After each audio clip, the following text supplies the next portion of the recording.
We're back, Carson. Come on, man. This is awake mentality. The trial and error process of becoming better men. Yeah, we don't know shit. We don't know shit. We're trying to figure it out. We are talking through it. Hopefully, we'll grow from this and maybe someone else. Right. And we're always open to feedback, right? If anybody thinks they got some 2 cents that we could use, please share. God knows we can use it. Yeah. When we started this, the more first than 2 episode, we cents. started off by saying we're not perfect, Yeah. and that hasn't changed. Yeah. Not in the slightest. Nope. We keep fucking up the same way that we were before. Yeah. But I feel like there's been a lot of growth that's happened. Yeah. The past month, the past 6 months that we've been Zooming 3 times a week Yeah. in the morning, cold showering, doing the Yep. things that are intangible that'll, I guess, bring value to your life and make you feel like you're responsible and doing things that are uncomfortable. Yeah. That's what it means to be a man is doing the shit that you don't want to do, Yeah. regardless of how you feel. Uh-huh. And we're definitely getting better. Amen. But Lord knows, Got a we lot got a of long work. way to go. A lot of work. Yeah. Well, so let me ask you a question just based off of that right there. All right. What makes you comfortable? What makes me comfortable? That's a great question. Let's just go down the line. Sleeping in. Yeah. I mean, not waking up early. Yep. Hot showers. Yeah. Social media, but not using it as a tool, being Right. used as a product. Yep. What I mean by that is endlessly scrolling. Right. Just Twitter, like X. You can either share your opinion and Just so actually be difficult. a part of the conversation, or Yeah. you can just be a consumer the whole way, and that's comfortable.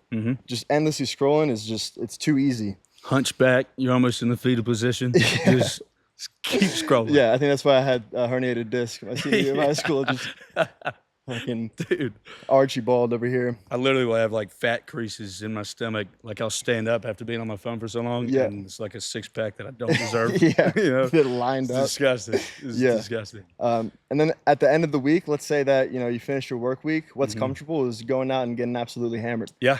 Just going out with the boys or a group of people and get drinks nonstop, and having no self-control is comfortable. Yeah.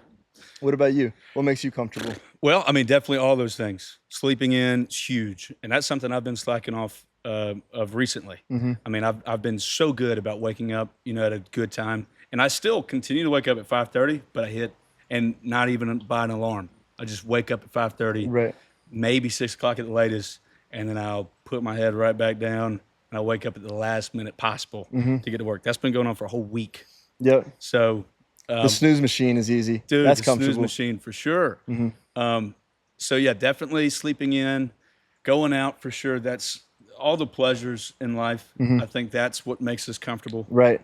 Matter of fact, and I hope I'm not jumping ahead too much, but something I did want to kind of talk about was, Jordan Peterson's Antidote to Chaos book. I've referenced it a few times. I've been reading it for literally like 3 or 4 years, just completely on and off.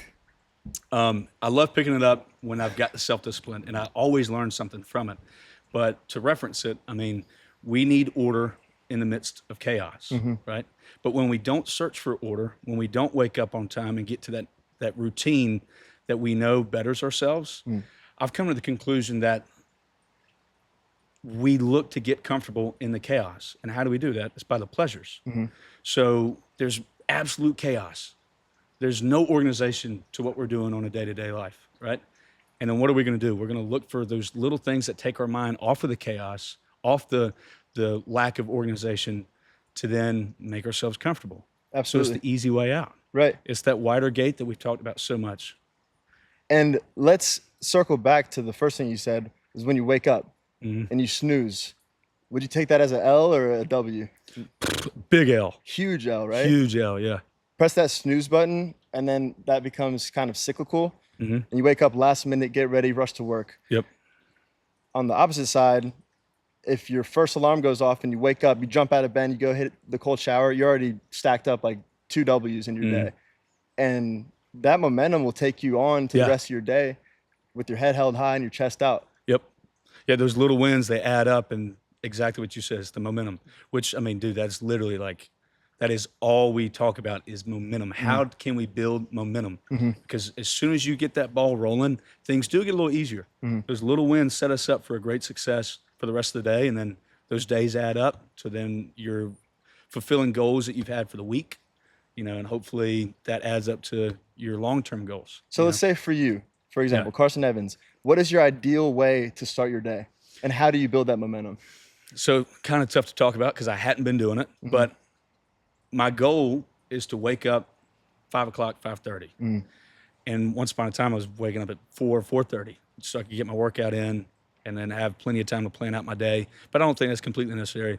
I was a little extreme with it. So say wake up at 5:30, start reading a little bit of the Bible, armor up. That's what we call armoring up. Right. And then cooking myself breakfast, making a cup of coffee, taking my time, getting ready, but my head's on straight. Yep. I'm not picking up my phone. That's where I've been messing up. I wake up at 6 o'clock, pick up my phone, scroll, and I'm just right back to sleep. Crazy how many notifications you have when you wake up. Dude, I mean, and it's all like headlines and stuff. And Yeah. And it's annoying. It's really annoying. Yeah. And not, dude, honestly, I always feel like I'm missing out. Since Trump got shot, you know how we happen to be on Twitter like the moment that it happened? Yep. Like we're looking at what's trending on Twitter, and Donald Trump fires went off at his rally in Butler.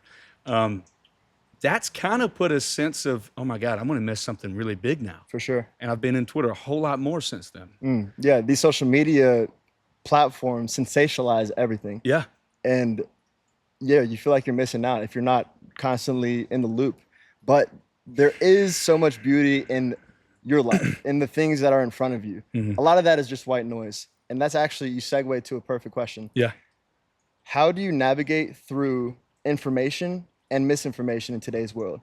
Because our generation has been riddled with misinformation, and confusion, chaos, like you said. So how do you navigate through that? Dude, that is a brilliant question that, I mean, honest to God, that's where I'm going to have to put my faith in God and see if it's worth the energy trying to figure out. It's always good to talk about and be aware. I actually, this was something I also wanted to talk to you about. But yeah, so to answer your question, I think that being aware and somewhat kept up to date with what's going on is good for our social lives. Something that we're all going to talk about. And same reason why you're not going to stop watching your favorite football team, the Packers. I was just about to ask the same thing. So sports is a part of that same distraction, I guess, compartment. Right. And we love to kind of pick each other's minds, right? Like we have, I mean, all my friends, as soon as that whole thing went down, like the question is, who did it? Why did they did it? Or why did they carry on the act? How did he get away with it? It's conversation. It's thought provoking. It requires critical thinking. That is entertaining. But yeah, how would you kind of figure out how to navigate it? Well, first and foremost, you have to do your research and understand that most of these news outlets, Hollywood, most major institutions in the United States are pretty much owned by the same people. CNN's biggest investors are the same as Fox News, same as MSNBC. So you want to understand that they're purporting this information to divide and conquer pretty much. That's what it seems like to me. Yeah, so once you understand that, you look at a lot of what is on the news, these headlines and stuff, immediately they're like, okay, that's bullshit. Yeah. It's up to you if you want to actually dive deeper to find out the truth. But I think the most important truth is what you're doing with your life and what's ahead of you. And like, I mean, we've said this countless times on the podcast. We don't do the best job at it, but I certainly see it as a distraction that takes away from the things that I'm supposed to do as a man and the talents that God has gifted me with, I guess, on a selfish note, like what I can be doing. And when I waste my time and energy on news, it really just drains my energy. It takes away from what I'm supposed to be doing. Yeah. So how do I navigate it? I just try to stay on my path. I try to, focus on what's in front of me and what's gonna make me the best version of Cameron. But a lot of the times I fall into the trap, and then I just, I'm on that Twitter thread and I'm balls deep. I am like, I am in Narnia, like off of freaking 7 threads, and I'm like doing the Running Man on my phone, trying to get back to the homepage. Yeah, like for example, the Drake and Kendrick Oh my beef. gosh. Dude, we were both into that. Yeah. So And I guess I didn't really answer your question as far as how do I navigate it. I don't. I really don't. I just, honest to God, it's like what's going on at that time and how deep do I go? God knows. Right. Like I don't. That's definitely something I should consider. Yeah. Maybe it's a time throughout my day where I'll go and read some headlines on Twitter or something. Right. Set aside. Yeah, for sure. And that goes back to bringing order to chaos. Yes. Maybe the answer is to kind of organize your day on like time slots. Yeah, this is exactly, I had a long thought about this today. I was trying to figure out what exactly I need to bring the order to chaos. And I know routine's always one of them, but also a reward system. Right. I mean, specifically with my financials. I mean, I need to have a reward system set in place. Yeah. So I've got just a little more self-discipline. That boy like that drip. Dude, that boy getting them, them clothes. I want to look good, And I see it on Instagram. Dude, like I've been buying stuff on social media, like it's, more than I should. But product. Yeah, dude. Literally, I am the product that they want. They look for me. Yeah. But no, a reward system is. How would you set up a reward system? What point structure? I mean, how would point you go structure? About it? Interesting. Yeah. How would you go? About it? First, I would, before I set up the reward system, I try to organize the day before there's the reward. You have to figure out how your day is going to look. And I'm going to say this personally for me, but I'm thinking about you right now because you have so many talents, and one of them is your comedic genius. You're one of the funniest people that I know. You sound unfunny. You're pretty fucking funny, bro. And I think that there should be a time out of your day, maybe an hour, maybe 30 minutes, whatever it may be, consistently, so that you build those baby steps that turn into a fucking giant leap with your comedic career. So for me personally, first I'd organize my day, wake up early, do the cold shower, whether it's a hot boy walk, reading the Bible and armoring up, or hitting a workout early, something active. You got to get your body moving, and sunlight would be ideal in the morning. I live pretty fucking high up in my apartment complex, so getting down to the ground floor is a bitch sometimes.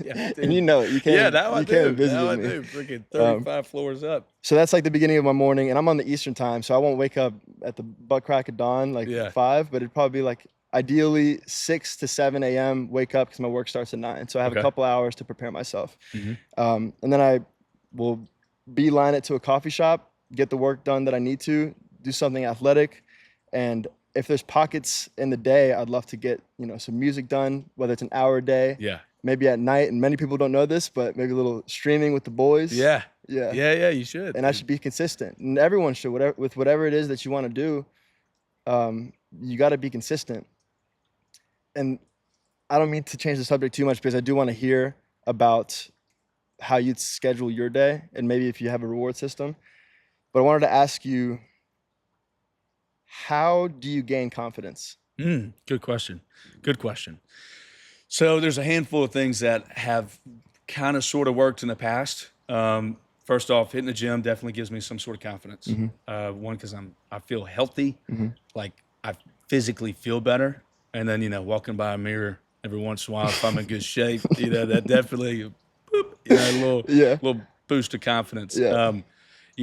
When you got the Riz going and you're talking to a couple of shouties, and they just and they entertain it. I just saw the light in your eye. You wanted to say something. But, yeah, you know what I want to say. Think it is. But so that's definitely activating the little Riz. That definitely boosts some confidence, or really just conversations. How about that? I was literally about to say that. Let's as far as like in the workplace, having good conversations that take you somewhere, I'm all about that, and that definitely boosts my confidence. Right. And then reading boosts my confidence, whether it's the Bible or if it's another book. It definitely makes me feel a little more articulate because I've got more words under my belt, and things just kind of flow out a little smoother that way. Praying has definitely helped a lot. The Lord says to cast all your anxieties on Him.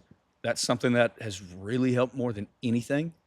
And then, dude, you've helped a lot, man. I mean, being myself, you've definitely encouraged me to be myself, not necessarily through your words, just through your actions and who you are. I mean, and I've said this before, you're like one of the most genuine people I know, and everybody I know says that. Thank you, bro. Being around you like that definitely, gives me some confidence in the fact that, like, people love who you are, man. And when I feel confident like that, it's definitely a lot more rewarding, and it's more fulfilling to where you want to continue to be yourself. Mhm. When Dude, you that have is fun doing it. reciprocated 100% towards you. And we've been bringing up the Bible a lot, and we're going to throughout this podcast. And I definitely Yeah. want to open up about it. Get used to it. But yeah, seriously. But like we've said in the past, everyone has a light that they can share, a God-given light that they can share with people. And Yeah. what you do really well is whenever you meet anybody, whether it's a barista at a coffee shop or a random girl, just anybody that you're speaking to, Yeah. you will initiate conversation and just make them feel comfortable. And you'll crack a couple jokes at them, even if you're roasting them, but it's all in good That's always fun and fun. it's lighthearted. Yeah. And I feel like more people need to take that energy with them. Mm-hmm. Because everyone, like you said last podcast, you can learn something from anybody that you interact with. Yeah. And I think that you and I, by putting ourselves in the uncomfortable position of traveling abroad alone, I think that helped us a lot. And I think I was to that about to say confidence that. point, putting yourself in uncomfortable situations constantly will definitely build your confidence. Yeah, absolutely. I was just about to say the exact same thing. That trip abroad, I mean, by yourself, Yep. you are going to lose your mind if you don't talk to anybody. Yeah, dude. Like, I mean, I would have conversations with people that didn't speak English. Yeah. Like I'm still trying, and I know damn well they don't speak any English, but I'll give it a shot to either make myself laugh or just Right. to share some sort of energy / emotion. Yeah. And we're social beings. We have to have that conversation. Maybe not everybody. A lot of people claim to be introverts and they just hate conversation. That's hard for me to believe. I'm sure you exist, but we're social beings that thrive off of communication. Yes. And the more that we communicate, the more that I communicate, the better I feel. I get anxious when I'm not talking. I don't enjoy silence. I think a lot of people might know that about me. So yeah, I mean, the more we talk, the better I begin to feel. The better you feel and the better you get at talking, and the more situations you put yourself in, the more equipped you are for really any conversation. I agree. Okay, so I wanted to ask you this. So back to the reward system, what would you do, or excuse me, what out of everything that you listed, what deserves a reward? Are you gonna, and I've tried doing this before and I just didn't stick with it. However, I want to hear, what do you think deserves a reward, and what would that reward be? One example. To have a reward system, you need something tangible. So you need, I guess you'd have to have a goal, something that is, I mean, you can't put a number on it necessarily, but I'll give you an example. And this leeways to the next conversation. I've had recently, and I didn't have this in the past. When I was in middle and high school, I didn't give a flying fuck about what I posted. I posted anything on social media, and I was just being myself. And people respected it, even if it was the dumbest shit you've ever seen. Yeah. People respect it because you don't care about people's judgment. Yeah. Well, recently, I feel like I've gained that just toxic fear of people's judgment. Yeah. But at the end of the day, the only entity that anybody should fear the judgment of is God. Yeah. Amen. Definitely.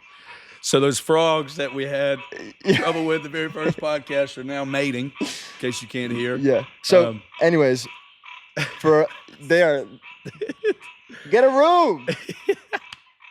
It's fun.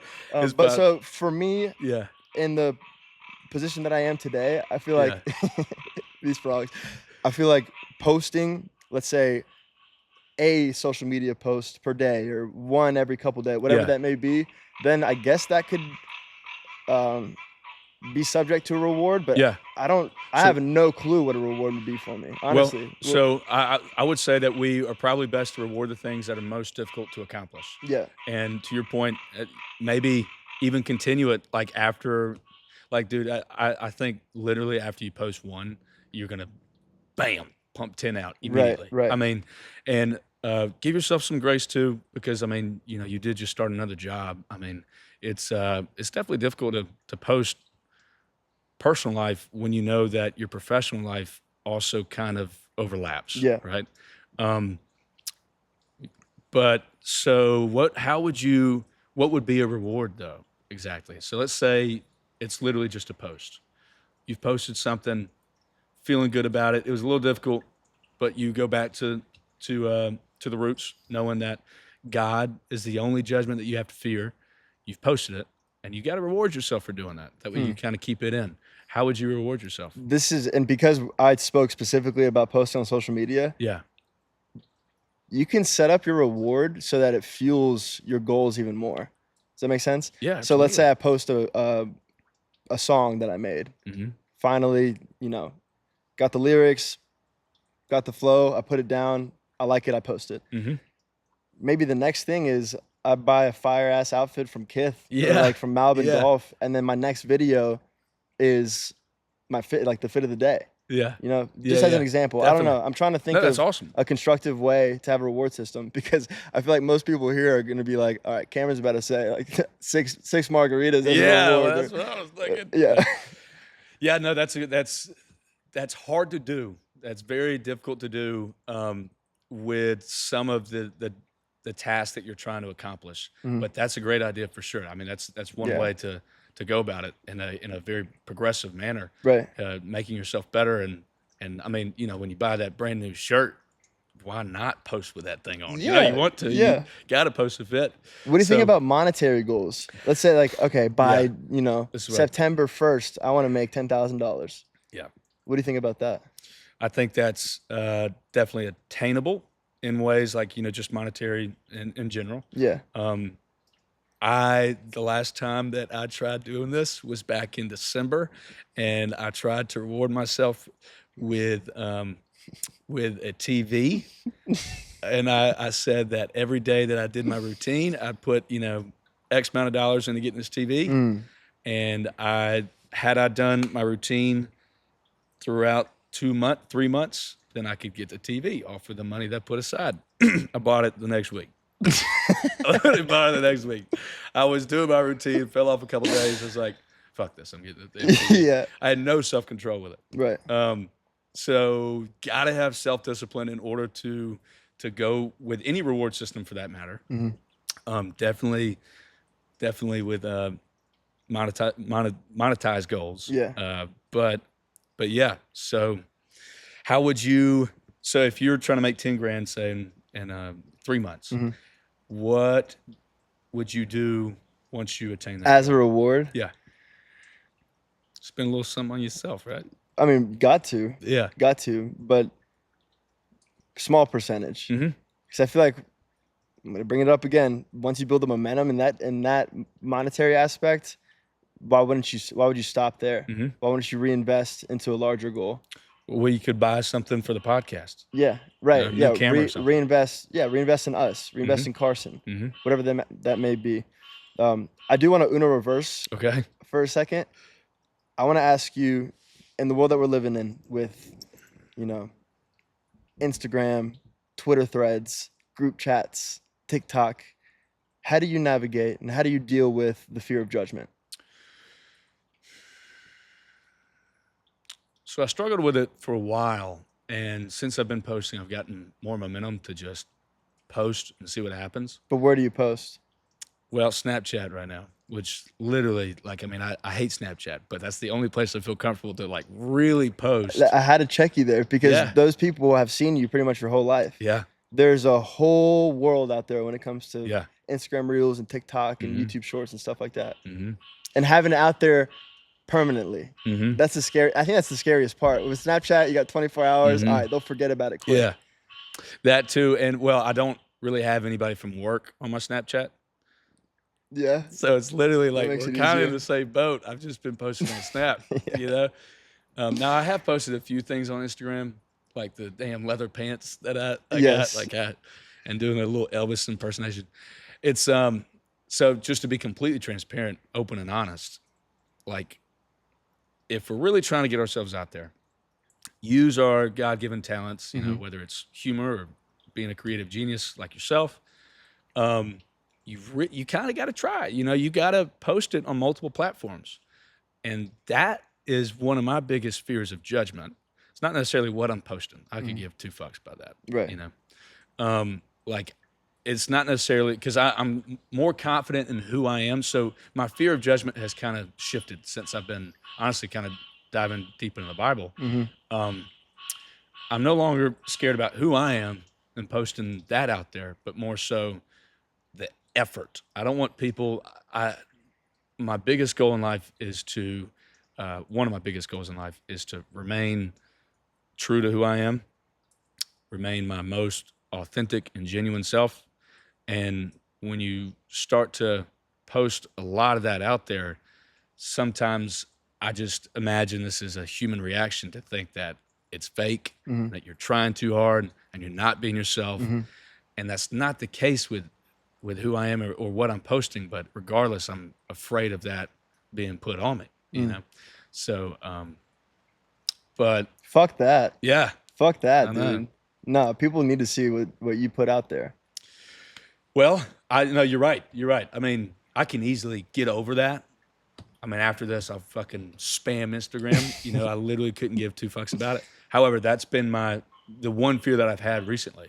And again, you know, fuck it. Like I'm okay. Excuse my French, but fuck yeah. Yeah. You know what I mean? So So what about you? What about for let's say hypothetically like a 15-year-old kid that's like kind of got a little bit of baby fat on him still. Maybe he has some braces, but he loves to play guitar, Yeah. and he's scared that his friends are gonna make fun of him in Yeah. school. Okay. What do you got to say to him? First off, get in the gym. Get that baby fat off of you. You know, we've said this on multiple occasions. If your body's right, your mind will get right. Yeah. If your mind's right, because your body's right, you know, I mean, it's a very, It's cyclical. yeah, exactly. Yeah. So And it takes a strong mind to get your ass in the gym. damn straight. And then when your body's right, it's just Yeah. ping pong back Yeah, and forth. it's a balance. It's a Yeah. balance. So one, get in the gym, and honestly, baby fat or not, you know, like some people are blessed with good genetics, but get in the gym. Yeah. Get in the gym. You should be healthy. Like your cardiovascular system is something you can't see. I mean, you're not going to see that with your fat, but like it's good. It's healthy to get out there and run and get your vitamins from the sun. And but anyway, so number one, get some physical workouts in. Right. Number two, just post it. Just post it. If you can't handle the hate, then don't look at it. One, and I know that's a lot easier said than done. I mean, I haven't really had any hate, honestly. I'm sure it'll come. It'll come guns blazing. But if you can't handle it, then get out. If you can't handle the heat, get out of the kitchen. We have gotten roasted for this podcast. Oh, dude, right in yes, front of our face. Absolutely. And honestly, I've got a family member that's thrown some shade here just recently, and it was like the first shade I got. It was the first diss I got on what I've been doing. Yeah. And I was just like, why are you hating? Maybe recognizing the fact that, like, say your fear is the judgment from other people, let them judge, and then ask yourself, do you really care? Right. Do you really care? And the reason why I don't care is because there's only one person, one Jesus and God who I really care about when it comes to judgment, right? Like once you cast your anxieties on him, it makes things a lot easier to be yourself, first off, but makes a lot of things easier. I want to address this because Okay. most people that I've grown up with, most of my family, my friends, they would be shocked that now I'd say that I'm a follower of Jesus Christ. Yeah. And when people ask me, how long have you been religious? You know, what religion are you? I will never associate myself with a religion, but I will say that I'm a follower of Jesus Christ. Love that. Love that. When I grew up, I was taught that the Bible and the story of Jesus was a fairy tale, basically, that it was a myth, as much of a myth as Hercules and Achilles in Greek mythology. That's what I looked at it as. So whenever people would have conversations about it, I would almost, and I'm not like this today, but I would scoff at it. Yeah. And I'd laugh because I was like, how can you believe in something so mythical? And one example that I want to bring up, my freshman year spring break, Yes. I go I was hoping with a few buddies. We go to the beach. And one of my friends named Jack, he was an engineer. He ended up transferring to Georgia Tech. Brilliant guy, cunning, fucking hilarious. And we had a conversation, like a deep conversation one day, and we're just going back and forth, and I'm like trying to blow holes in his argument of Jesus and the story of Jesus and Christianity. And the statement that, or the question that I asked him, I was like, Jack, you're such a rational guy. How can you believe in something like this? That's what I related it to. Like, being logical and rational would mean that you reject Jesus. But I can't disagree with that more today. Why? Because I dug into the evidence. I've read the Bible, not the whole Bible, but I've read the Gospels, which, if people don't know what the Gospels are, it's the 4 eyewitness testimonies to who Jesus is: Matthew, Mark, Luke, and John. Mm-hmm. They experienced this man, Jesus Christ, Mm. who was God in human flesh. Right. And it's hard to understand, and it really is mind-boggling the more you dive into it, because there's evidence that supports it. There's evidence that supports that George Washington was the first president of the United States. Well, if you believe in that, you might as well take into consideration the evidence for who Jesus Christ was. Mm-hmm. I just wanted to put that out there because I grew up thinking that it was complete mythology. And Yeah. today, I believe with all of my heart that Jesus is God. You think you'd be able to quote that the video that Blake sent on Pete Holmes? Remember what he said about science and believing in nothing is. Oh, yeah. Do you think you'd be able to talk about that? You remember? I couldn't quote it precisely, but basically,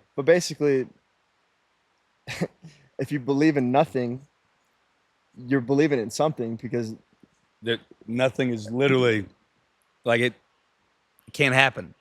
Yeah. Right? Isn't that it? Yeah, I would fucking butcher it right now. There's no way that I can quote it. Maybe we can drop the link in the description. Yeah. Well, I think in order for there to be nothing, there had to be something. Yeah, let's just drop the link. I'm not going to butcher it. But Pete Holmes, he's a comedian, and he had a really good take on it all. Right. And anyway, I thought that was a really good point into saying, like, you know, whether you believe it's the Big Bang or if it's Jesus Christ who walked the face of the earth and was resurrected, you get to pick and choose what you believe in. And like God, the creator, versus the Big Bang, in my mind, they're pretty equivalent, you know, when it comes to taking a leap of faith. Are you really going to just you're going to say that you know for a fact that 2 particles that we don't even know how they got there, they collided, and then everything else happened from there? Out of nowhere, just poof. And like, how different is the belief? Like, I feel like you can just witness it through someone's life and how they act, versus, like, you know, and I don't mean this in a judgmental way at all, but if you're agnostic and you believe that everything just happened by chance versus the belief of divine intervention and that we all have a purpose, you kind of, I mean, at least I do. Like, I've walked with my chest a little higher, my chin a little higher, for sure, since I've started, you know, diving deep into the scripture and believing that I do have a purpose. I mean, it's just such a more optimistic outlook on life itself. Yeah. So if it comes down to what I'm going to believe in, I'm going with the one that makes me feel better, you know, in simplest terms. Yeah. Look at people all throughout history. So many people have attributed their successes to Jesus saving their life. And the story is so emotional, so deep. And he was the only perfect human being that has ever walked the face of the earth. So I think I should follow that guy. And let's be clear, if you hadn't watched the first episode or Beer in Church, I mean, Cam and I, we just really started reading the Bible. I think we kind of got into it around January. Yeah. Is that right? Yeah. I fasted for 7 days, and I've really got into it there.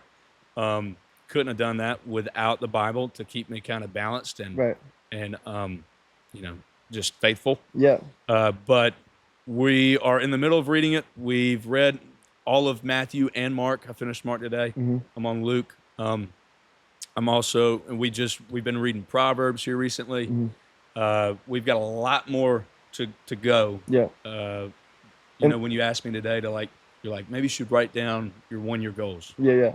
To finish the Bible, at least 3/4 of it. For sure. That was one of the goals I wrote down. But and atheists and agnostics will say that everything happens for a reason, and that just blows my mind. Like, how can you say what's that? the reason? Yeah, tell me the reason, please. And then you have the cliche, what goes around comes around, Yeah. and or karma. So I look at it today, I look at it as divine intervention, because Yeah. what goes around doesn't always come around. Right. And I can't quote it perfectly, but like in the book of Job, this guy had a great life, an absolutely like perfect life, beautiful family, Right.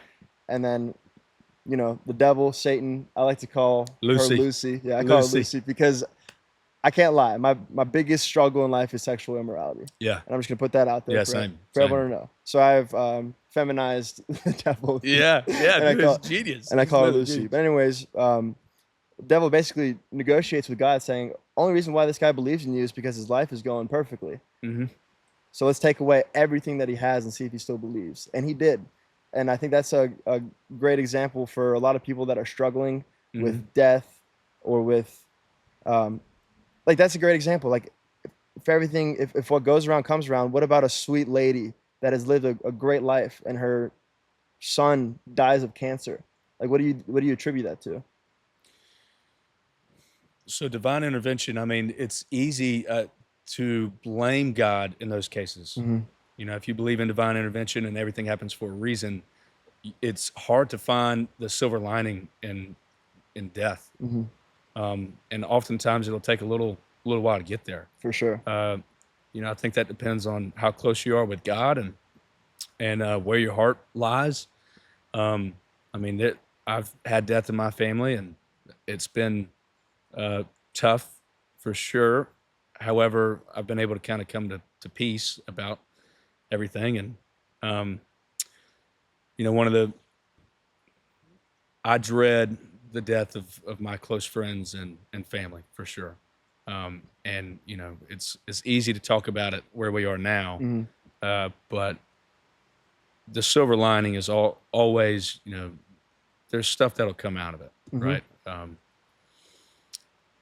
There's relationships, new relationships that might grow you further than the previous one that you lost had, right? Mm-hmm. Like say you and your girlfriend have broken up and you thought she was the one. Mm-hmm. Turns out she's not the one. Right. Well, it's pretty damn difficult to believe that that's what God wanted in the moment when Mm-hmm. you're sitting there lonely, right?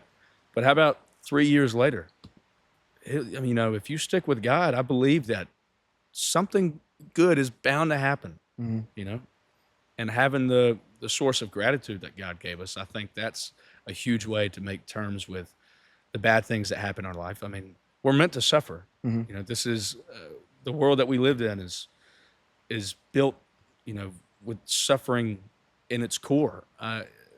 Once you kind of accept that, it makes things just a tad bit easier to go on, you know? I think it's much more difficult to believe that everything is just a coincidence. Yeah. That makes life fucking hard, man. Yeah. When you can't even look up and like at least have the conversation, which leads me to my next question. What do you think prayer is? Okay. What is prayer to you? And how do you pray? Okay. Prayer is conversation. Mm. To me. Now, you know, you'll have some people that'll say, get down on two knees, close your eyes, bow your head, and pray. But dude, I love to pray when I'm on the road by myself. I'm talking like he's sitting right next to me. I think that prayer is a door to starting a relationship with God. That's how I've used it. That's how I've gotten closer, is just to have that conversation. And no, he's not talking back to you, but, you know, for me personally, I do feel like that when I'm praying out loud while I'm driving, I can almost answer using my knowledge of the Bible. Wisdom. And yeah, I've got just a sliver of wisdom from what little I've read from the Bible that can kind of guide me to answering my own questions, you know, and, but sometimes it's not like that. Sometimes I'm like frustrated. I mean, today I have rarely ever been frustrated with God. Today was hard. Today was really hard, and I've been able to kind of come to peace with it. And I prayed my butt off all day today. And sure enough, I'm at peace. Yeah. I think prayers are answered. But regardless, it's healthy conversation. Right. What do you think prayer is? Well, I'll answer that in a second. I just wanted to point out, I think everyone could agree that life can be really fucking hard sometimes. Yeah. And there's really no life without suffering. Mm-hmm. We all experience it. In my case, um, I'll give you an example. When I was a senior in high school, and I've told you this before, I, from an outsider's perspective, you'd be like, well, he's fucking killing it. Like, he's Mm-hmm. doing great. Straight A's, honor roll, senior class president, played basketball, played golf. I had a girl. Balling. Yeah, I had a girlfriend with all the qualifications that, Yeah. makes it look like the ideal high school, like, power couple, Yeah. And I remember after school, I'm in the car, I'm heading home. It's like a 40-minute drive. And I just break the fuck down. Like, start bawling, crying, bro. And I didn't know what was going on. But I called my mom. I was like, Mom, I I don't know what to tell you right now, but I feel like I'm empty. She was like, what are you talking about? She was like shocked. She said, what are you talking about, Cameron? You have everything going for you. I was like, Mom, there's no other way to put it besides I just feel like my purpose has left me. I feel lost. Fast forward a few years, I had an interesting college experience, but now I do see light through suffering. I don't have every day is not just fucking like Skittles, rainbows, and unicorns for me. Like, I have fucking hard days, and everyone does. And I don't want to compare me to someone living in a third world country because I'm sure their struggles are much different and strenuous than mine. But in my own personal experience, when I'm suffering, quote unquote, when I'm quote unquote I know suffering, what you mean. Yeah. God and the conversation with God is the most fulfilling thing that I've ever experienced, by far. Yeah. Well, let me just interject here and say one of my biggest pet peeves is when people minimize their issues, your troubles, right? Mhm. Like when you belittle your troubles, it's really hard to answer them. And yes, you have a great point. We go to bed with a full stomach. We're very blessed in several ways Mhm. to be able to do this right here. I mean, we try our best to not take it for granted. For sure. However, what you're struggling with is just as important as someone who's just lost, one of their parents, because your life is its own. Comparison is the thief of joy. For sure. Right? For sure. Anything that you're struggling with, and this goes out to myself as well. I mean, anything that we are struggling with, it's very important to answer it. It doesn't matter. Maybe it's minuscule compared to the other issues that you've had, but still, why not pray about it? Talk about it, because that little issue that you might have might grow to be something a whole lot bigger and a lot more prominent. Rely on God for the little things just as much as you do the big ones, right? I mean, I've found that to be a lot more fulfilling to keep prayer and conversation. I don't need to just go to Him when I'm begging for mercy or for forgiveness. We've compared our prayer before to our relationships with our parents, right? Like one of the biggest things that I love to do with my folks, I've got the blessing to be able to work with them on a day-to-day basis. And specifically my mom, I mean, I've been able to listen. I've been able to talk to her and just sit back and listen. She's so good at what she does, and I've been able to learn from it. Right. Just by talking and listening, asking questions. And, same thing with my dad. Even though I don't work with him, I'm able to have conversations with him to where I just get to sit back and listen because he knows so much more than me. With all the years that he's got, ahead of me, I mean, there's so much that I can learn. And same thing goes with the conversations I have with God. It's something that I'm able to just kind of sit back and listen, read the Bible, and grow from it. Yeah. It keeps things in perspective. And I do want to circle back to say I fuck up all the time. Yeah. All the Oh time. my God. And it's the most frustrating thing when you do know you have that pitchfork in the road to do right or wrong, and you knowingly choose the wrong path. It We takes such a toll, and it fills me with pain. like Yeah. uncomfortable, Yeah. skin crawling pain. Yeah. Because I knew the answer. So let me just interject real quick. Tell you something funny. We have literally watched the first episode. Yeah. Like, and not even together. Like, I have watched it on my own. You've watched it on your own. Yeah. And I'm literally like, I'm listening to us talking, like, damn, that's a good idea. Yeah. I'm literally like, wow, yeah, I need to just pick the narrow gate. What am I doing? Right. It's like, you idiot. You know, like, as much as we know. And this is what actually really brings me peace. Like, I just read today in Mark that Peter denied God 3 times. Twice, I think, 3 times before the rooster crowed twice. Yes. Right? Yes. He called it. Yeah. Anywho, with that being said, these disciples watched Jesus Christ make all these miracles right in front of their faces. I see what you're They saying. know that he's the Messiah, that he's the Christ, right? And they still lack faith sometimes. It's in our human nature. I've been able to make terms with that, to say, yes, I do have the Bible to tell me what I'm doing, to tell me what I should be doing. And yes, I do know what is in that narrow gate, right? I know how to get there, but I'm not going to choose it all the time. And my peace then comes from, where is my heart? Am I going to go down the wide gate and get lost? Am I going to realize that I've opened up the wrong door? It's time to go back, right? It's a constant push and pull. It's a battle on resistance. The thing that is standing in between us and the relationship that we want to have with God. The more that we learn, I think the easier that fight might get, but there's always going to be a fight. It's not like we're just going to be able to resolve it, right? That's such a good point. Like Psalm 73 that we read today. We are going to wake up every single morning with new punishments. And as harsh as that sounds, it is a reality because we live in a world of suffering, right? But there's peace. There's a silver lining in acknowledging it and then bringing in the sense of gratitude. 100%. But so I never got to ask you the power of prayer. How has it? So you had this conversation with your mom, and then you went to prayer, and you found God answering you through that conversation. What did that feel like specifically? It took some time. It wasn't in college, and I had a bunch of signs. That's another thing. You can look at things as coincidence, or you can look at them as signs, but you don't want to search for them.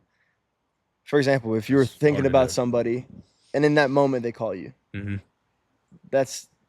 can look at it as a sign or just coincidence. And I had too many damn signs to reject it. Yeah. And I just kept getting pulled. So my prayers recently, in the past, let's say year, specifically the past 6 months, have turned into, when I'm on my path, what I'm supposed to be doing, it's an ongoing conversation throughout the day. That has really helped me. If I just, and I pray every night. Like before I go to sleep, I pray every night. And I'm so grateful to God for my life, for the people He surrounded me with, the environment that I'm in. I'm blessed beyond belief, and I know that. I think the biggest fear that I have is not living up to the gifts that God gave me. So to battle Lucy, because we know how bad she will tempt you. Yeah. You're scrolling through IG, immediate big booty Latina, and it's just like in your face, and you're like, all right, get that away from me. You go to X, it's even worse. Yeah. It's just like corn at that point. You literally just like, X is turning into corn. And if I don't keep God in the forefront of my mind and continue the conversation, then I'll fail. That's for huge. Sure. That's huge. And that's personal for me. Also, if you look at the Bible as just a book, it could bring so much value to your life just as a book. Yeah. Proverbs specifically. Proverbs, the Gospels, the things that Jesus said. And that's the biggest thing, because when people ask me if I'm religious, I'll say, no, I'm a follower of Jesus, because the church has been tainted over the past 2,000 years. Yeah. It has been corrupted. There's been collusion. There's been the Inquisition, crusades, pedophilia in the Catholic Church. There's been all these things. So I don't want to associate myself with that, but I do want to follow Jesus because He was perfect, the only perfect human being.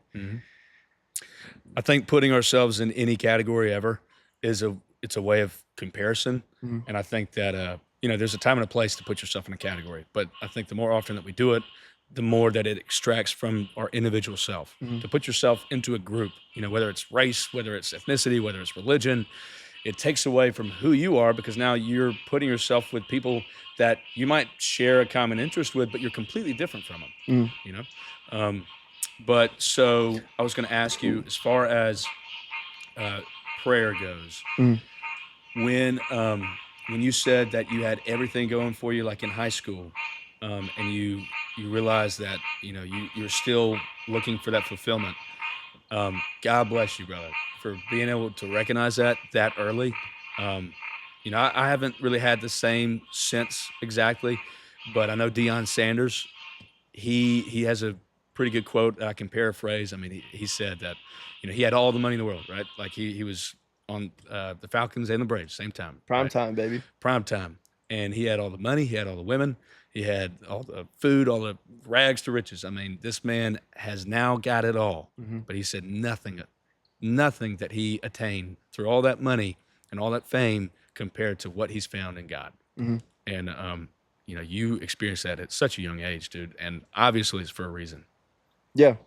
Yeah. It's interesting because, and I know it happened for a reason, but I grew up being separated from him Mhm. intentionally. Like Mhm. I'm not going to point fingers, but I was not told that Jesus is God. I grew up having that idea rejected almost as satire. Like Yeah. it was laughable. Yeah. And that's what I grew up on. So it was difficult, but I think the road was supposed to be difficult so that Yeah. when I found him, it was like, whoa. All right, so I've got a question for you. So I have a buddy who's a follower of Jesus Christ. I think he might be Baptist. He believes, and I don't know what's correct and what's not. We're just talking open-minded here. Mhm. He believes that for us to think that God is coming down in our lifetime, it's selfish. He's like, we don't deserve that, and I admire it to an extent, but I don't necessarily agree with it. And I've really put some thought into it. He said, why in the world would God come into our lives right now? We are the worst generation. And it's like, bingo, I think like we need him, Yeah. However, with that being said, I feel like and I'm making an assumption here. I feel like he also probably thinks that, God doing works in his life, maybe sometimes he thinks that it is a coincidence because he doesn't deserve it. Mhm. How would you go about like coming up do you hold a personal belief on that topic? Would you be able to have a conversation with them to say that you confidently know that we're all special in our own ways and that God is intervening with each of our lives on a day-to-day basis, that everybody's just as special as the last? Because that's what I'd say. I think it's unequivocal Yeah. because everyone is unique and everyone is made in the image of God. You can't even, it's hard to deny it because of people's individuality and what they bring to the table. Mhm. I said it last podcast. You can look at anybody and they'll show you something that they're talented in. Yeah. And I think that alone, that light that people have, that's just a great representation of the man upstairs. Mm-hmm. If you use it, but you can suppress it. You can put that light under a bowl and just live with regret the rest of your life. And that's painful. Mm-hmm. That's painful. So I guess I would tell him to, this is going to sound kind of vulgar, but choose your suffering. Yeah. Yeah. Do you want to suffer and gain fruits from the suffering, or do you Yeah. want to suffer and just feel empty at the end of it? Mm-hmm. Yeah. I just realized that, like I said, I don't know the answer, but I would tell him God's working in your life. So, no, I don't truly know the answer, but I do feel pretty strong that God's working in everybody's lives. I think that, there's not one person that's more special than the other. Therefore, we're all on the same playing field, and God is working in every single one of our lives in our own way. I think it's a yes or no question. It's either God is working in every single person's life or God's working in nobody's life. Yeah, I agree. Absolutely. It's a great way to put it. Yeah. So, do we want to talk about the assassination attempt? Sure. You want to talk about it? Yeah. So, and as far as why would we talk about it? Let's answer that first. There's a few reasons why someone would want to talk about it. Um, I guess first of all, there's a lot of misinformation. There still is. People don't know what the fuck happened. Right. There's not. I want to figure it out. There's not an actual answer. I feel like that goes back to the conversation of it could take away from what is actually important in your life if you focus too much on it. Sure. It is a conversation piece. Everyone's talking about it, just like how Kendrick and Drake was blown out of proportion. And it was an assassination attempt on the former president of the United States. And Pretty big. it is massive. But this isn't new. This has been happening. Mm-hmm. Look at JFK. Look at Ronald Reagan. You know, Abe Lincoln. Sleepy Joe might be out. Like, Yeah, he is, dude. We don't know where he is. Yeah. Yeah. It sounds like that man is dead and that we don't have a president. Well, so can I intervene real quick? For sure. So I would completely agree with you. However, the piece that I've been finding is, where is our heart, right? Like, where's my heart? I know that God owns my heart. Therefore, as long as I don't completely overindulge in Donald Trump and his well-being, and that the whole politics behind why he was, there was an attempt on his assassination. Mm-hmm. As long as I don't overindulge and it doesn't take priority over my relationship with God, I think we're good to have those conversations. Mm-hmm. But yeah, it's like it's all subjective. I mean, do you want to put energy into it? That's completely up to the individual. But when it did happen, what were we doing when it happened? We literally were I was on your couch, you were on your sofa, and we were on Twitter. Literally, this is our 9/11, ladies and gentlemen. I'm just saying, this is a huge piece of history that just happened. Yeah, we all witnessed it in real time. It was emotional. It was emotional. And I'm a son of two immigrants, and I was born in the United States. I'm proud to be American. Elaborate on that. Tell me your story. All right, so my dad fled the Iranian Revolution in 1979, went to Spain for a good 6 months before he was available or allowed to come to the United States, and went to Tulsa, Oklahoma, did his college there, started learning how to speak English. He worked like 3 jobs just to put himself through college. Was it easy on him? No. No. I mean, being an Iranian in the middle of the Iranian hostage crisis. Yeah, dude. No, people fucking hated him. Yeah. But lucky for him, he looks pretty white. He's like pretty pale with blue eyes, and he had like dirty blonde hair at the time. Yeah. So he could fit in pretty well, but he had just a thick Persian accent. Yeah. And that won't leave you pretty quick. But anyways, fast forward, whenever he was done with school, he flipped a coin. Heads was going to go to the northwestern part of the United States, so like Washington, Oregon area, and tails was going to go to the southeastern part of the United States, which is Florida. And thank God it hit tails. That is crazy. Yeah. That is crazy, dude. I'm glad you shared that. That is nuts. Yeah. Man, but anyway, I do have a lot of pride being an American. And it just is sad to see that all of our politicians are bought and paid for by lobbyists. It's not what the founding fathers intended.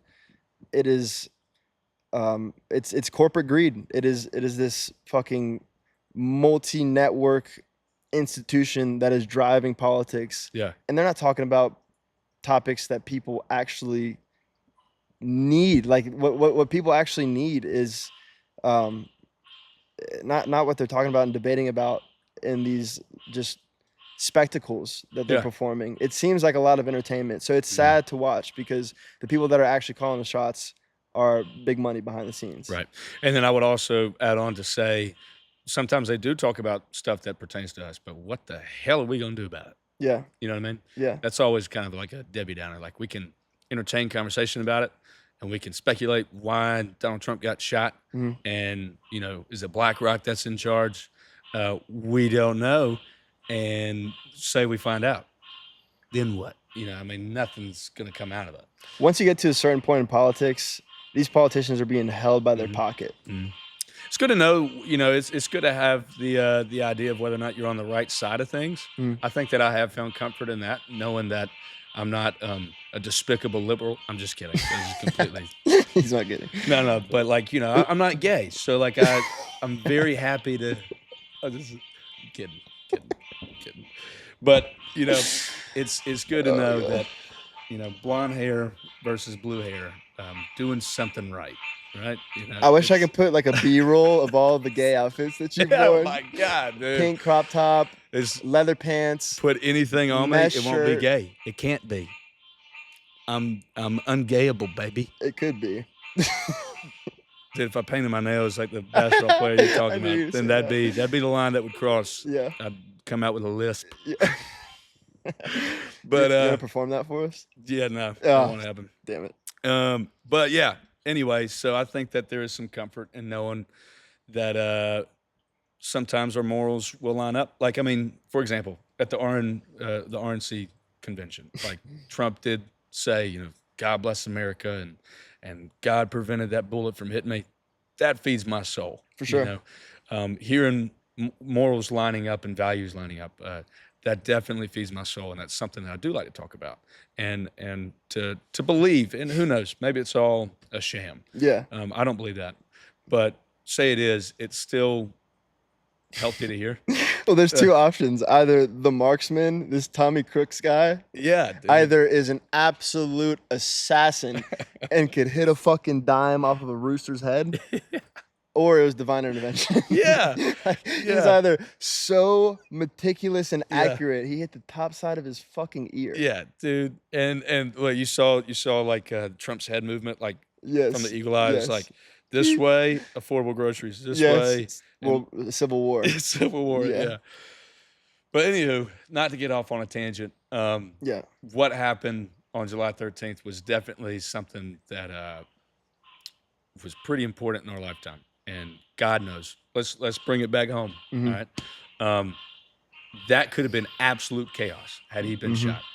There's a lot of theories that are going around about, you know, car bombs going off outside of, you know, black churches, and that bomb was supposed to be posed as a MAGA Republican who's angry and set it off, and then all of a sudden there's an entire civil war going on. Mhm. However it happens, when there's complete chaos, where's the order? And it's not going to be our government. It's not going to be our government. Mhm. It's going to be the Bible. Yeah. It's going to be Scripture. It's going to be how we're going about our lives in our own homes, how we're going to react, and what's leading us. Is it our minds? Is it our emotions? Is it our heart? Mhm. Right? I mean, it's good to see these things happening in a sense of, all right, we should be awake. We should be awake in the midst of all this. Yeah. It's good to be aware in the sense of, all right, shit's about to hit the fan. Let's dive deep into some scripture. Yeah. You know? And like I said, even if you're not, even if you don't submit to Jesus, the book itself has Just so much read it. value. The metaphors and the truths, Yeah. the intrinsic truths that it can bring to your life, and the wisdom that you'll gain. Did you open up the Bible knowing that you were going to believe in Jesus? No. No. Nobody does. No. I don't think anybody goes into it being like, I am going to believe in Jesus Christ after this. Mhm. I'm opening this Bible up so that I can believe in Jesus Christ. That's not how it is. Yeah. Right? Like, I opened it up because I was curious Mhm. and because I've been preached to it all my life Yep. that, who is Jesus? I wanted to figure out for myself. And it was just trying to have an understanding about it that, like, I mean, I've come to terms with this is real. Mhm. This is real. I mean, and you did the same thing. I mean, it's just a matter, and plus, not to mention, it takes a lot of self-discipline to read a book like that. All right? There's no Yeah. pictures. Yeah. Yeah, like there's no pictures. I don't find it very funny, like it takes some self-discipline to stay in it and reading through the 30,000 names that, take us from Adam to Jesus, like it is a tough read Yeah. and it rewards itself. Those lineages are brazy. Dude, Brazy. get past them. If you're going to pick up the Bible, good Lord, do yourself a favor, skip to the gospel and then try to read. Right now I've read Genesis, Exodus, Leviticus, and now I'm in Numbers. And oh my God, it's taken me so long to get to Numbers. There's and obviously there's going to be lessons within the book, right? There's going to be lessons Yeah. within the Bible.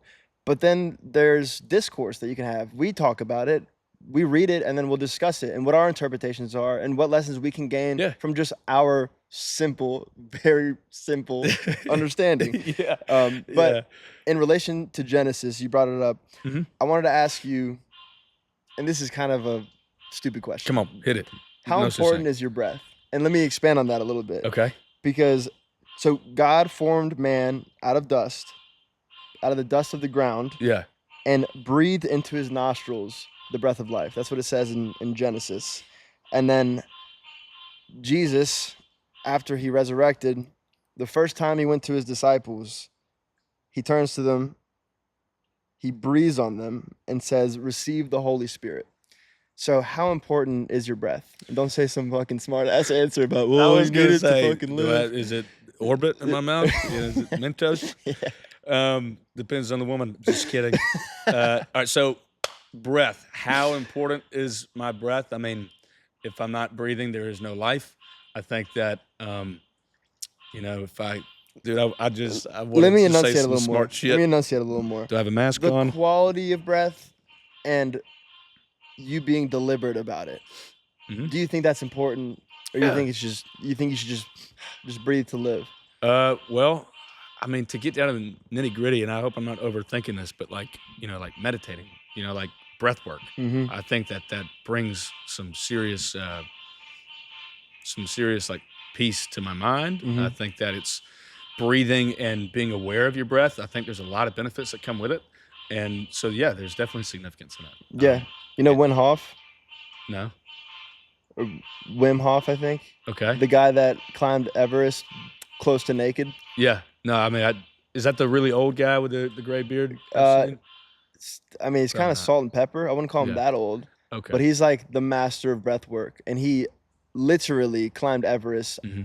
Y'all might want to fact check me on this. I think he was barefoot, but maybe not. I Yeah. knew he didn't have a shirt on. Yeah. And it was all just breath, controlling his breath.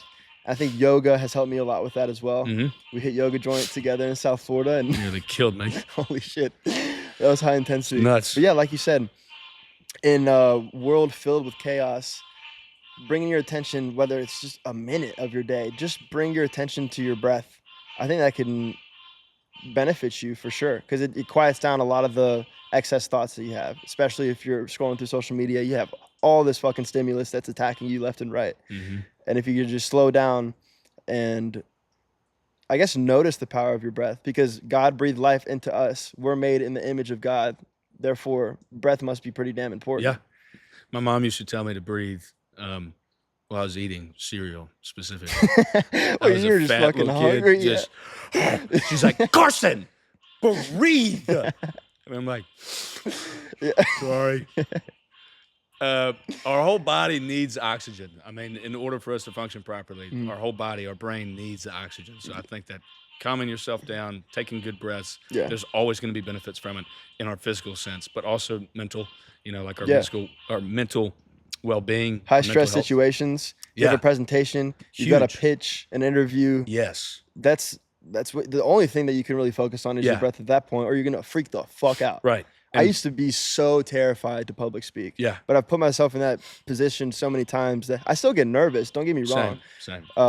But the breath is massive.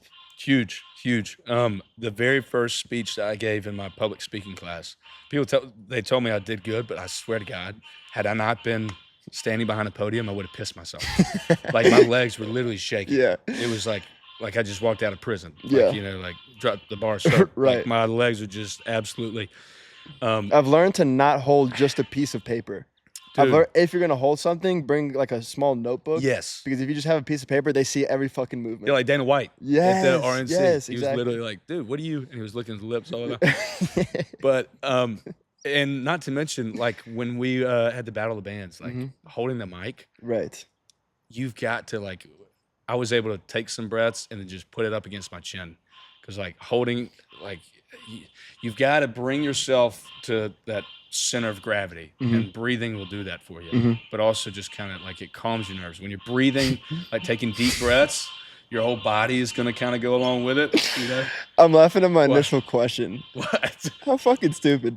What? How important is breath? No, dude. I mean, it's I know it when Yeah. you dive into it a little deeper, Yeah. but well, no shit. Yeah. No, We're when gonna you get first, roasted for that one. yeah. No, dude, when you first said it, I was like, wait, did you ever see there was this, I think it was a dating show called The Circle. Did you ever see that on Netflix? Okay, well, I had a girlfriend at the time. I had to. We watched it, and there was this guy that came in, and basically, it's almost like Love is Blind, I think, but you're talking to the screen to get to someone else. And anyway, some girl asked this guy, they're like, so what's your occupation? And he said, I'm a professional breather. And we were like, I was like, look at my girlfriend at the time. I was like, is he being serious? Yeah. And he was so serious. He tripled down on it, talking about like how he teaches people how to breathe and all this stuff. But to the point to where like he was literally claiming it as his occupation. So some people will take it and run with the importance of breath. Right. But at the end of the day, it's not a stupid question. I think that like knowing that breathing slow is going to slow down your heart rate and then make you feel better. It's a great tool to have, whether it's public speaking, whether it's, you're nervous just walking into a new place. First date, you want to approach your girl for the first time. Breathe. Yeah. You're meeting her parents for the first time. Yeah. The dad's standing out front with a shotgun. Yeah. Breathe. Well, it might be your last one. Yeah. Take one last breath, buddy. That's what I told my sister's prom date. But even last point I want to make on that, even if you don't, I brought a biblical example. Yeah. But even Andrew Huberman, he's the leading neuroscientist in the nation, professor at Stanford. He talks about it. And he's got like breathing protocols that you can follow that'll just physiologically slow down your heart rate. Yeah. That shit's wild. Have you listened to him recently? I feel like I hadn't seen him in a minute. Ever since Maybe he got shadow banned. Probably. But like even on X, like I hadn't really seen him, and I hadn't seen him on any podcast either. I wonder if he kind of bowed out, because last time I saw him, there was a huge article written about him and his like married life. Yeah. Honestly, that's a great question. I haven't seen much of him recently. I have to look into that.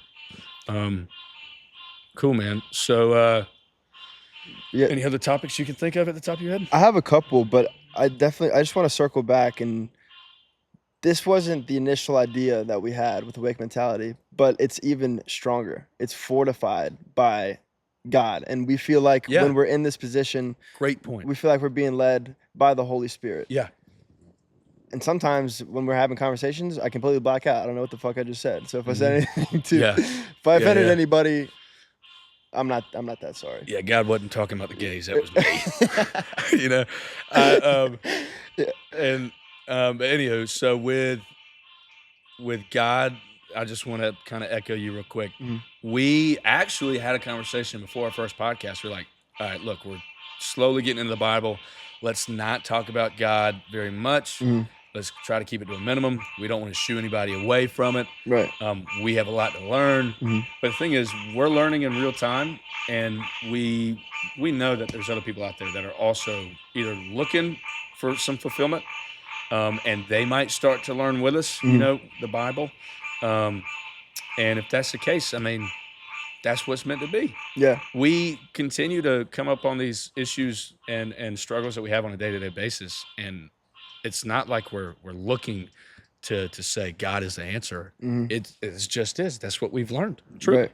And from the seasoned vets, the veterans of the Bible game, the Jesus game, like they can help us out and they can guide us. JD. Right. And if y'all can watch this and laugh at the position that we're in, then we can help y'all out too. Yeah. Make y'all feel a little better about yourself. Yes, absolutely. And we might look back on it. The thing is, I mean, we have watched the first podcast and we've taken things from it, specifically when we talked about God. I think that all of it's organic. The fact that God's come into it. We literally started the new segment, Beer in Church. We posted clips and stuff. We haven't actually posted a full episode. We haven't posted the full episode just yet. We have started this segment, and let's give it a little shout out. Let's talk about it real quick. For sure. So Beer in Church was something that we came up with. The thing is, we had this conversation about church, about like how it's been tainted and how it's been, poisoned through various things in the world. And the Hebrew word, I can't remember where this started from. I think I listened to a sermon in church with my pops or something. But the Hebrew word for church is ecclesia, which means a group committed to God. And with that being said, we both share the same thought of like, we don't have to dress up nice and wait till every Sunday. or Wednesday to go and talk about God. Mm-hmm. We should be able to have an open conversation about it. Yeah. And therefore, if we're two people committed to God and trying to get closer to Him, why not have a beer when you do it? Okay, we're not shotgunning beers and saying God loves you, although I have done that before. That's not the point in the whole segment. The point of the segment is the fact that just like we talk about Trump's assassination over beer, Right. you know, like just like we talk about football, one of the most interesting things in the world is how we got here. Mm-hmm. How we got here, and just religion as a whole. Yeah. You should be able, we need to normalize having normal conversation about it, casual conversation, and throw in a beer. Have fun with it. Don't feel like you're all stuck up talking about God. Yeah. It's a very interesting topic to discuss. Right. The biggest thing that Jesus was about was not sticking into the tradition and not being human about it. Yes. Like the conversations that we have when we just crack open a beer and talk about God, talk about Jesus, and the progression of us as men through the lessons that the Bible teaches us is the most fulfilling thing possible. We have grown so much from those conversations. That was the longest beer I've ever had in my life. That was literally, that Peroni got warm by the end of it. You know? It's something that, and look, hey, they can have wine in church, we can have a beer in church. Yeah. Right? You know? Yeah. It's a play on words there. It's not, but it's all, we're not actually going to take a beer into church. Not into the physical building. No. Church is what you make it. Yeah. So it's more of an ongoing conversation instead of splitting it up every Sunday and making it a whole ordeal. You can just make it casual. Yep. Make church casual. Mm-hmm. Amen. Amen. All right. So I was trying to list all the struggles that I have in my life and things that I need to pay close attention to. And money is one of them, right? So rewind, let me put a pause on that. Let me just say that, you know, we don't go to church very often. We both have our own reasons. For me personally, I haven't really appreciated being taught how to read the Bible and what to get from it. And I'm not being arrogant saying that I know more. It's a personal thing that I have with God that I pray about, and I feel like that I'm growing for and learning it for myself. I don't want to be talked into believing something. I want to grow that belief and that faith organically. And with that being said, I kind of stopped going to church. I did listen to sermons for a little while through the local church down the street, and I loved it. But I did just go to church with my pops yesterday, and mate, I mean, we need to find a church. The worship music alone, it was enough for me to be like, I am missing out. Finding a church is a lot easier said than done. But anyway, where I was going with that, tithing, are you familiar with tithing at all? You're supposed to give 10% of your entire income, according to the Bible, to the church. And again, church is what you make it. I think it could be a charity maybe, but to my knowledge, I'm probably going to get corrected on this. I think it's actually like the church that you attend. And that's something that I have not been doing at all. And I'm a little hesitant about it. I probably should read that in Scripture to really make up my mind. But yeah, I was going to ask you if you knew anything about tithing. I have negative comment on that. Like I have nothing to add to this conversation. Well, that shows you how little we know. I'm new. I'm new to the game. I'm just trying to understand who Jesus was first and foremost. But all I know is nothing in this physical world can give me and you any more fulfillment than Jesus can. Yeah. So with money being a struggle of mine, buying fits and stuff, do you think that we should spend less, and this is a completely open conversation, I've got no idea where this is going. Do you think that we should spend less on ourselves and more on others? And what is more on others if that's the answer? It's a tough conversation to have, actually. Completely open. We've got no idea. Just what's on your heart. I think we should spend some time thinking about this topic. Okay. And bring that into the next podcast. Okay. All right, cool. You want to leave it at that then? Okay, cool. Cool. Little cliffhanger. I bet we've been going for a minute. Yeah, probably. Let's see. Yeah, we went over probably about 20 minutes or so. Yeah. Cool. Well, good. Yeah, that's the cliffhanger there. There we go. And we're going to do some research to try to come back to the podcast with it. And this is a good this would be a good routine to end a podcast with something that we have no idea. So it was so corny how I tried to end. I was like, we should spend time. Well, obviously we're not comfortable talking about it. Yeah. Right? Well, I don't know anything about it, but that's not why I don't want to talk about it. Yeah. I feel like we should, Yeah. finish at a good stopping point. Yeah. That's a good one. So, do we want to make any closing remarks? I mean, we still don't know shit. Yeah. We still don't know anything that's going on. Yeah. Besides Trump's assassination, that was a real attempt. You fucking idiots. But no, we're just going to continue going about our day-to-day with the aims of making ourselves better. Are we going to succeed on that? We sure hope. We sure hope. We're going to keep praying about it. We know that there is power in prayer. And, it's in our human nature to fuck up, and there's some grace there. There's some grace. And I don't think I've heard anybody talk about grace with fuck in the same sentence. Let me just throw that out there. Yeah. I mean, we truly, I'm sure there's going to be one day where I might look at this and think, oh my God, did he really just say those two words in one That's another sentence? great conversation that we'll bring up in the next episode. What's that? Is what does it mean to curse? Okay, yeah. Because personally, I think it's about your intentions. Yes. Amen. But let's leave it at that. Yes. I can talk about that for a good 30 minutes. Same. But yeah, this is us trying to become better men, which every man should have the inclination to do. And I'm not saying that we are successful at being great men, but we are successful at becoming better men. And how do we do it? It's through open conversation, vulnerability, honest conversation, not just open. And turns out, God. Yeah. A little bit of Jesus. Everybody needs a little bit of Jesus. For sure. And thank God we got him to rely on, because otherwise, I promise you this, I would be lost. There's only so far a cold shower can take it. Yeah. No cap. Yeah, dude, there's literally, That's on God right there. literally, man. Woo! All right, well, good stuff. Catch y'all next time. Peace. Love you, dude. Love you, brother. Well done. That was awesome. You did great. Back at you, man. It was awesome. We are sheep.